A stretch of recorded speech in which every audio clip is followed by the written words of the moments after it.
बालेश्वर मान्यवर सांसद प्रताप षडंगी जी कि भारतीय जनता पार्टी जड़े वरिष्ठ नेता से भी पूर्वतन केंद्र मंत्री सी निजे मुहरे 12% 12% 12% बोली 5 थर कहले। अर्थात ये अभियोगटा केवल बिजु जनता दल करुच्ची से कथा नुहे, शासक दलर नेता माने मध्य ओपनली जिला मीटिंग रे एक कथा स्वीकार करुचंती एवं तांको दलर सरकार चली सरकारी अफसर मान को भत्सना करुचंती। एथिरु जणा पड़ुची जे ओडिशा रे धान कटा व्यवस्था किभली भाव रे चली। संजय भाई कहते जे धान किणा व्यवस्था विपर्यस्त हो जाइए। खाली सेति नुहे, मु तो कहबी आपण जदि गाँ को जिबे गाँ गाँ रे वर्तमान गोटे हाहाकार परिस्थिति सृष्टि होइछि। कारण जो माने बहुत आग्रह रे धान चाष करथिले तार कारण होछि सरकार इनपुट सब्सिडी 800 टंका देबे बोली कहला परे चाषी माने आग्रह सहित अधिक धान चाष करथिले से माने वर्तमान मुंडरे हाथ देई बसछंती। किछि चाषी तो इच्छा मृत्यु मागिलेनी। जदि ए व्यवस्था एमती चालू रहे आगामी दिन रे चाषी आत्महत्या पुणी खबर कागजर शिरोनामा को फेरिबो। आपण देखंतु वर्तमान किछि तथ्य संजय भाई देइछन्ती, किछि तथ्य मु भी आपण मान को देबी। ए जो प्रहसन रे परिणत होइछि धान किणा व्यवस्था सेथिरे आपण देखंतु रबी चाष करिथिबा प्राय 5.5 लाख रु 6 लाख चाषी रबी धान चाष एथर करथिले। पंजीकरण केते होइछि मात्र 3,47,000 अर्थात 2 लाख रु अधिक चाषी पंजीकरण करिबारु वंचित होइछन्ति। सरकार जानी सुनी पंजीकरण व्यवस्था को एमिति भाव रे एमिति चक्रांत करागला जे चाषी आसी पहुंचला बेल को पंजीकरण सरी जाइछि, पंजीकरण अवधि चली जाइछि। मु आपनको तथ्यर सहित कहूची मार्च मास 10 तारिख रु पंजीकरण हबो बोली कुआगला 25 तारिख पर्यंत 15 दिन समय देले। विज्ञप्ति प्रकाश पाइला 10 रु 25, 13 तारिख रे रखागला ट्रेनिंग ऑफिसर मानकर केमती पंजीकरण करा जिवो। 15 तारिख रे पोर्टाल खोलिला एवं 15 रु 25 भितरे विभिन्न आड़ देखैकरी विभिन्न पैक्स रे समवाय समिति रे पंजीकरण करागला नाही। कोठी कुआगला जे आई स्कैनर मेसीन नाही, मेसीन जोगई दिया गला नाही, मार्केट रे मिलिला नाही। दिन खाली नुहे राति 12टा पर्यंत मध्यरात्रि पर्यंत चाषी माने जाइकी फेरिले। जो कथा कहउतले जे जो चाषी मानकर जो तांकर वंशावली विषय को मध्य अणागला, जेनोलॉजी कथा कुआगला। एमिति कहिकी विभिन्न बाटरे तांको हैरान करागला। सेथि पाई 2 लाख रु अधिक चाषी पंजीकरण करि पारले नाही, जो माने आज भी राजरास्ता रे बसिचंती।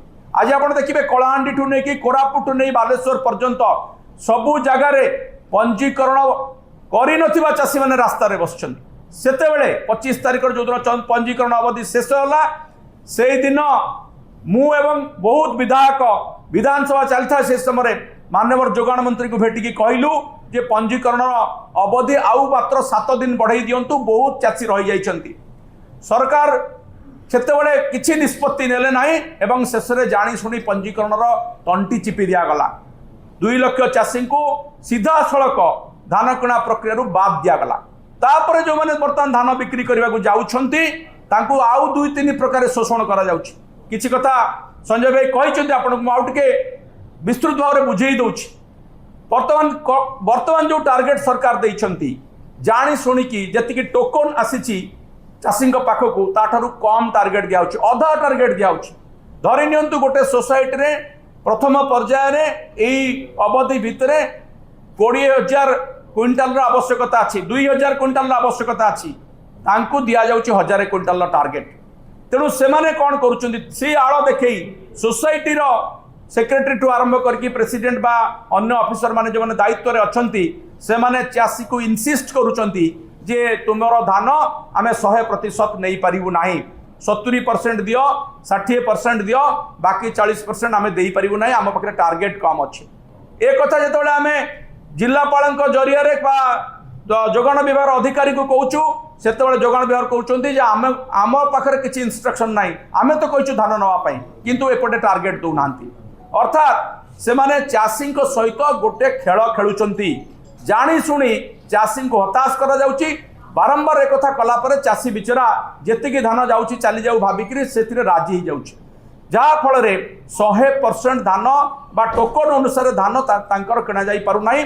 आज पर्यंत 10% चाषी से ताठू कम धान बिक्री करछंती। अधिकांश चाषी आपको नहीं असंतुष्ट अछंती। किछि चाषी आंदोलन को जाउछन। कटनी छटनी कथा कहले आपण सुनिले प्रताप षडंगीकर निज मोर कथा आमे केवल कहूनु वर्तमान 8.5% 8% रु 12% चली जिते शेष आड़क जीव मिलर माने पुणी खेलिवे तापर से माने सेटा 20% 21% पर्यंत चली जीव।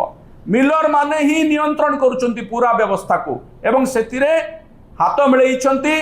मधुचंद्रिका चलछि समवाय विभाग जोगाण विभाग अधिकारी तो जो प्रयास अच्छी जो समवाय समिति अच्छी तांकर जो माने दायित्व अच्छा से ऑफिसर माने ये समस्ते हाथ मिलैकरी ये जो कटनी छटनी करा जाउची जो कटनी छटनी आड़ जो अर्थ संग्रह करा जाउची विपुल अर्थ संग्रह करा जाउची ताहा सीधा सड़क समवाय समिति भुवनेश्वर पर्यंत मंत्री पर्यंत ये पैसा को बंटा होची चांदा आकार रे। आपण माने सांबादिक भाई मान को मैं अनुरोध करुच्ची आपण माने पूरा पैक्स को जानतु यार इनक्वारी करंतु कहीं पैसा लुट होची एवं या गोटे गणतंत्र को केमती लुट तंत्र रे परिणत करा जायछि ताहा आपण जानि परिबे। कोटी कोटी टंका ए बाबद रे संग्रह करके मिलर जरिया रे सरकारी ऑफिसर जरिया रे मंत्री पर्यंत पहुंचुची सेति पई हमने आखि बुझी दैछंती। जदि आपंको आम भिडी भल लगा तेब आम चैनल को लाइक शेयर और सब्सक्राइब करने को जमा भी भूलु नहीं।